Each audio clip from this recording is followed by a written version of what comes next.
আমাদের দেশে তুমুল তর্ক বিতর্ক হয় যে ভাগে কুরবানি দিলে হবে কি হবে না।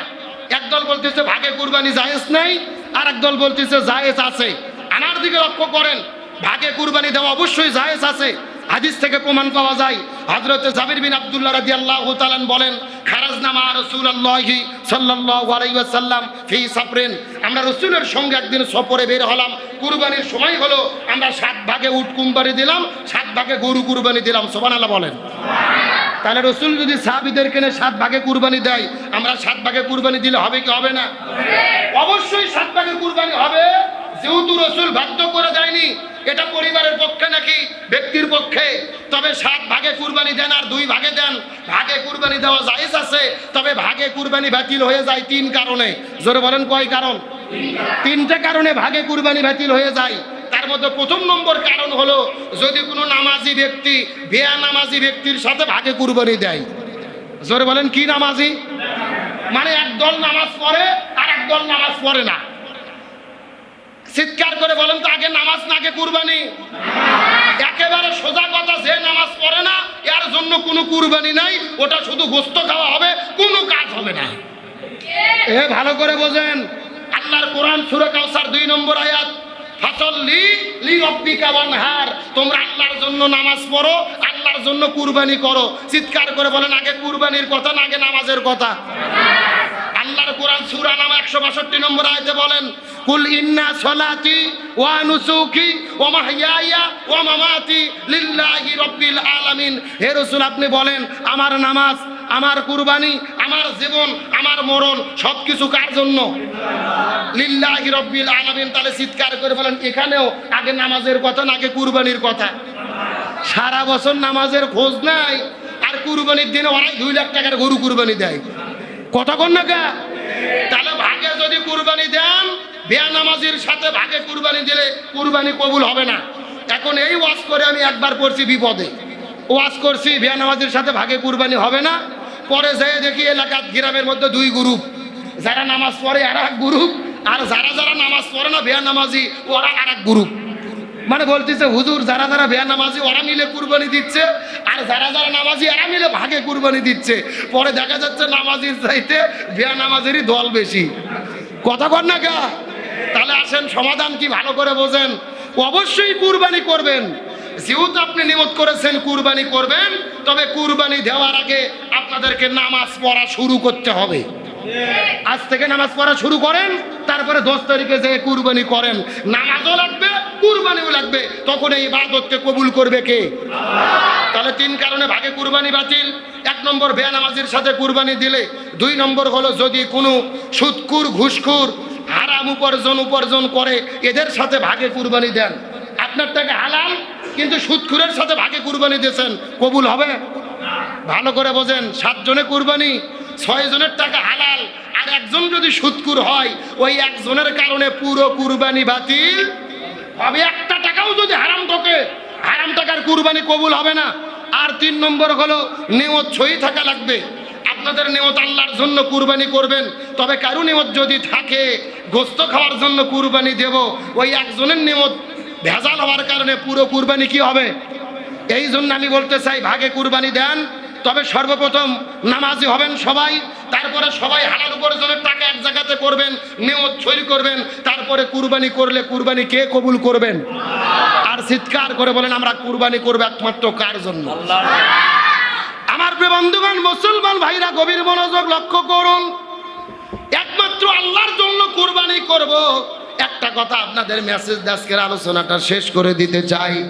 আজকে আমরা গরু কুরবানি করি, ভেড়া কুরবানি করি, ছাগল কুরবানি করি, কিন্তু একটা বার আপনারা চিন্তা করে দেখেন, আমাদের জাতির পিতা হযরত ইব্রাহিম আলাইহিস সালাম ইসমাঈল আলাইহিস সালামকে যখন কুরবানি করতে নিয়ে গিয়েছিলেন, ওই দিন আল্লাহর পক্ষ থেকে দুম্বা কুরবানি না হয়ে যদি ইসমাঈল আলাইহিস সালাম কুরবানি হয়ে যেত, আমরা কিন্তু গরু ছাগল কুরবানি দিতে পারতাম না।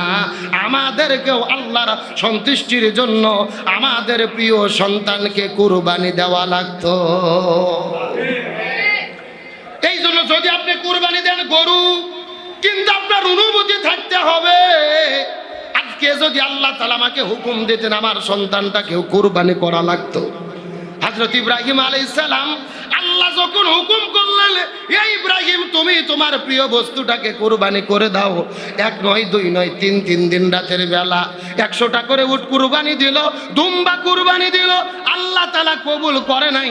আল্লাহ আবার স্বপ্নের মধ্যে দেখায়, ইব্রাহিম তুমি তোমার প্রিয় বস্তুকে কুরবানি করো। ইসমাইল আলাইহিস সালামের কাছে ইব্রাহিম যাওয়ার পরে ডাকতে বলে, বাবা আমি তোমাকে আল্লাহর জন্য কুরবানি করতে চাই। ইসমাইল আলাইহিস সালাম ডাকতে বললেন আল্লাহ, আর ইসমাইল আলাইহিস সালাম ডাকতে বললেন, বাবা আপনি স্বপ্নের মধ্যে দেখেছেন, শুধু স্বপ্ন নয়, আমাকে সরাসরি আপনি কুরবানি করে ফেলে। ঈমান কাকে বলে?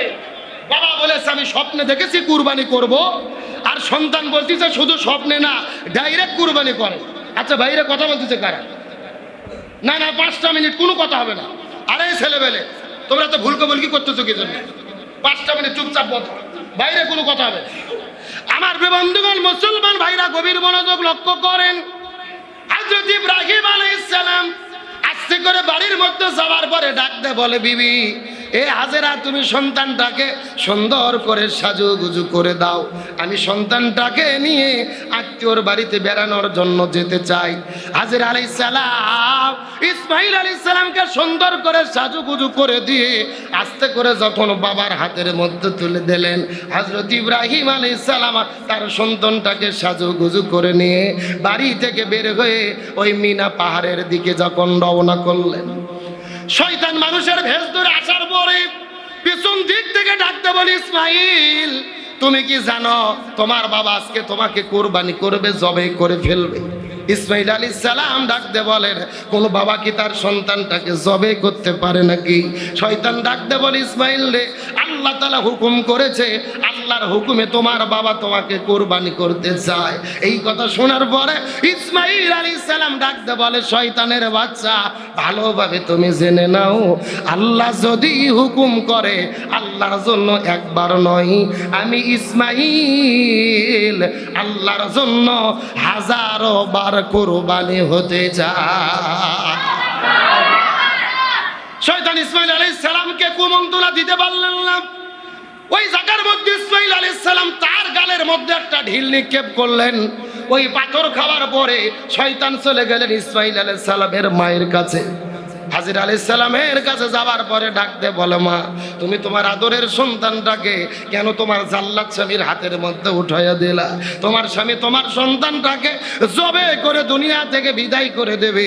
হাজেরা আলাইহিস সালাম ডাকতে বলে, কখনোই সম্ভব নয়, কোনো বাবা তার সন্তানটাকে জবে করতে পারে না।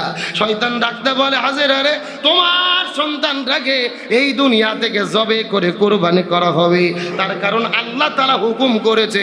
হাজেরা আলাইহিস সালাম ডাকতে বলে, শয়তান রে আল্লাহ যদি হুকুম করে আমার সন্তান শুধু একবার নয়, আল্লাহ যদি আমাকে 100টা সন্তান দান করে, আমি আল্লাহর জন্য আমার সন্তানটাকে কুরবানি করতে চাই। আল্লাহর জন্য 1000 বার কুরবানি হব। মা বলতেছে আমার হাজারো সন্তানকে আল্লাহর জন্য কুরবানি করব। ইমানের কি বলিয়ান, ইমানের কি শক্তি ছিল বোঝার চেষ্টা করেন। মাও সন্তানটাকে পাথর নিক্ষেপ করলেন, ওখান থেকেও শয়তান চলে গেল। ইসমাইল আলাইহিস সালাম এবং তার বাবা মিলে শয়তানকে পাথর নিক্ষেপ করলেন। এই যে পাথর নিক্ষেপের দৃশ্য আল্লাহর কাছে এত বেশি ভালো লেগেছে, ওই দৃশ্যটা আল্লাহ তাআলা এখন পর্যন্ত রেখে দিয়েছে। তামাম পৃথিবীর ভেতরে হাজার হাজার মানুষেরা হজ করতে যায়, হজ করতে যাওয়ার পরে আজকেও শয়তানকে পাথর নিক্ষেপ করে কি করে না? হে মুসলমান ভাইরা, শেষ কথাটা বোঝার চেষ্টা করবেন। হযরত ইসমাইলকে নিয়ে যখন বাবা মিনা পাহাড়ের মধ্যে চলে গেলেন, ইব্রাহিম আলাইহিস সালাম ডাকতে বলে, এ সন্তান ইসমাইল আমি আল্লাহর জন্য তোমাকে কুরবানি করতে চাই। ইসমাইল আলাইহিস সালাম ডাকতে বলে, বাবা আপনি আমাকে কুরবানি করবেন, আমার কোনো আপত্তি নাই, কিন্তু আপনার কাছে 3টে ওসিয়ত করতে চাই। প্রথম নম্বর ওসিয়ত হলো আপনি যখন আমাকে কুরবানি করবেন বাবা, আপনি আমাকে শীত করে শোয়াই দেবেন, আমার মুখটা উপর করে বালিতে ঢেকে দেবেন। তার কারণ হলো আমার চেহারাটা যদি উপর দিকে থাকে আর আপনার চেহারার সঙ্গে যদি আমার চেহারা মিলে যায়, আপনার চোখ যখন আমার চোখে পড়বে আপনি হয়তো আমাকে কুরবানি করতে পারবেন না বাবা। এই জন্য আমাকে উপর দিকে করে শোয়াই দিয়ে আমাকে কুরবানি করবেন। 2 নম্বর আপনার কাছে ওসিয়ত হলো, আমার মার তো দুনিয়ার মধ্যে আর কোনো সন্তান নাই, এই মরুভূমির ভেতরে আমি ছাড়া মার সঙ্গে আর কেউ থাকতে পারে না বাবা। আমাকে কুরবানি করার পরে আমার রক্ত মাখা জামাটা নিয়ে আপনি মায়ের কাছে দিয়ে দেবেন, মা কাপড়টা নিয়ে আল্লাহর কাছে আপনার সান্ত্বনা পেয়ে থাকবে। আর 3 নাম্বার চাওয়া হলো আমার হাত পাগুলোকে সুন্দর করে আপনি বেঁধে নেবেন। তার কারণ আপনি যখন জবে করা শুরু করবেন আমি হয়তো বা নড়াচড়া লাফালাফি করা শুরু করব, আর আপনার সঙ্গে বেদবি হয়ে যাবে। এটা চাই না, আপনি আমার হাত পাগুলো বেঁধে নেবেন। এই কথা বলার পরে হযরত ইব্রাহিম আলাইহিস সালাম হাত পাগুলো সুন্দর করে বেঁধে নেওয়ার পরে ইসমাঈল আলাইহিস সালামকে যখন কুরবানি করা শুরু করে দেবেন রে, ইসমাঈল আলাইহিস সালাম ডাকতে বলেন, বাবা আর একটা বার আপনার কাছে ওসিয়ত করতে চাই বাবা, আমি ভুল বলেছি বাবা, আমার হাতকে আপনি বেঁধে রাখবেন না, আমার হাতগুলো আপনি খুলে দেন। তার কারণ হাসরের ময়দানে আমি যদি বাঁধা হাত নিয়ে আল্লাহর কাছে উঠি আর আল্লাহ যদি জিজ্ঞেস করে, এই ইসমাঈল আমি তোকে আমার জন্য কুরবানি হওয়ার কথা বলেছিলাম, তুই কি আমার প্রতি রাজি খুশি ছিলি না রে? এই জন্য তোর বাবা কি তোকে জোর করে কুরবানি করেছিল রে, এই জন্য তোর হাত পাগুলো বাঁধার প্রয়োজন হলো। এই কথা যদি আল্লাহ আমাকে প্রশ্ন করে আমি তো কোনো জবাব দিতে পারবো না। সুতরাং বাবা আপনি আমার হাত পাগুলো বেঁধে রাখবেন না বাবা, আমার হাত পাগুলোকে খুলে দেন, আমি খোলা হাত পা নিয়ে আল্লাহর কাছে হাসরের ময়দানে দাঁড়াতে চাই। লিল্লাহি তাকবীর। কি ইমানের শক্তি ছিলেন, কি ইমানের জজবা ছিলেন, খালি হাত নিয়ে খালি পা নিয়ে আমি জীবন দিয়ে আল্লাহর কাছে যেতে চাই। যেই রকম ইসমাঈল আলাইহিস সালাম আর ইব্রাহিম আলাইহিস সালাম দিনের জন্য ইসলামের জন্য জীবন দিতে প্রস্তুত ছিল, আমরাও যদি কুরবানি থেকে এই শিক্ষা নিয়ে ইসলামের জন্য শহীদ হতে প্রস্তুত থাকি, কোন জালেমের বাচ্চারা ইসলাম নিয়ে ষড়যন্ত্র করার কোনো সাহস পাবে না। আমার বন্ধুগণ মুসলমান ভাইরা গভীর মনোযোগ লক্ষ্য করুন। এই কথা বলার পরে হযরত ইসমাঈল আলাইহিস সালামকে ইব্রাহিম আলাইহিস সালাম আস্তে করে যখন হাত পায়ের বাঁধনগুলো খুলে দিলেন, হাত পায়ের বাঁধনগুলো খুলে দেওয়ার পরে ইসমাঈল আলাইহিস সালামকে শোয়াই দেওয়ার পরে হাতের মধ্যে চাকু নিয়ে তরোয়াল নেওয়ার পরে ইসমাঈল আলাইহিস সালামকে ইব্রাহিম আলাইহিস সালাম যখন ছুরি চালানো শুরু করলেন, ছুরি চালানো শুরু করলেন কিন্তু গলা কাটে না। ইসমাঈল আলাইহিস সালাম নিজ থেকে ডাকতে বলেন, বাবা আরো জোরে তরোয়াল চালান, বাবা আরো জোরে তরোয়াল চালান। আপনি কি আমার প্রতি দয়া করতেছেন নাকি, আপনি কি আমার প্রতি মায়া করতেছেন নাকি, আরো জোরে তলোয়ার চালান। এই কথা শোনার পরে ইব্রাহিম আলাইহিস সালাম তরোয়ালটা হাতের মধ্যে নিয়ে আরো জোরে জোরে তরোয়াল চালাই, কিন্তু তারপরেও চাকু কাটে না, তরোয়ালটা কাটে না, তরোয়ালের জবান খুলে গেল। ডাকতে বলে, আল্লাহর পয়গম্বর এ ইব্রাহিম আলাইহিস সালাম তুমি ভালোভাবে জেনে নাও, ভালোভাবে বোঝার চেষ্টা করো রে, তুমি আল্লাহ তোমাকে জবে করতে বলেছে, কুরবানি করতে বলেছে একবার, আর আমি আল্লাহ আমাকে এই ছুরিটাকে কাটতে আল্লাহ নিষেধ করেছে 10 বার। সুতরাং আমি কিভাবে কাটবো? ইব্রাহিম আলাইহিস সালাম রাগ করে চাকুটা যখন বের করে ফেলে দিলেন, বিশাল বড় একটা পাথরের উপরে লেগে পাথরটা 2 ভাগে বিভক্ত হয়ে গেল। আল্লাহর পক্ষ থেকে একটা দুম্বা আসার পরে ইসমাঈল আলাইহিস সালামের ঘাড়ের নিচে যখন দুম্বাটা ফেলে দেওয়া হলো, ইসমাঈল চলে গেলেন, দুম্বাটা চাকুর তলে পড়ে কুরবানি হয়ে গেল। আর জিবরাইল আলাইহিস সালাম ফেরেশতাদেরকে নিয়ে চতুর্দিক থেকে তাকবীর পড়া শুরু করলেন, আল্লাহু আকবার, আল্লাহু আকবার, লা ইলাহা ইল্লাল্লাহু আল্লাহু আকবার, আল্লাহু আকবার ওয়ালিল্লাহিল হামদ। সবাই বলেন আল্লাহু আকবার, আল্লাহু আকবার, লা ইলাহা ইল্লাল্লাহু আল্লাহু আকবার, আল্লাহু আকবার ওয়ালিল্লাহিল হামদ। কুরবানি করতে গেলেন ইসমাঈল আলাইহিস সালামকে, কুরবানি হয়ে গেল দুম্বা। এই দুম্বা কোন দুম্বা? 2500 বছর আগে হাবিল এবং কাবিল কুরবানি দিয়েছিল। হাবিল যেই দুম্বা কুরবানি করেছিল, আল্লাহ ধোঁয়া দিয়ে পুরাইয়া আকাশে নিয়ে গিয়ে জান্নাতে রেখে দিয়েছিল। ওই দুম্বাকে আল্লাহ লালন পালন করে মোটা তাজা করে ইসমাইলের জায়গায় ওই দুম্বাকে কুরবানি হিসেবে কবুল করেছে। সুবহানাল্লাহ বলে। যেই শিক্ষাটা দেওয়ার জন্য আলোচনাটা করলাম, ওখানে যদি দুম্বা কুরবানি না হয়ে ইসমাইল কুরবানি হতো, আমাদেরও সন্তানদের কুরবানি দেওয়া।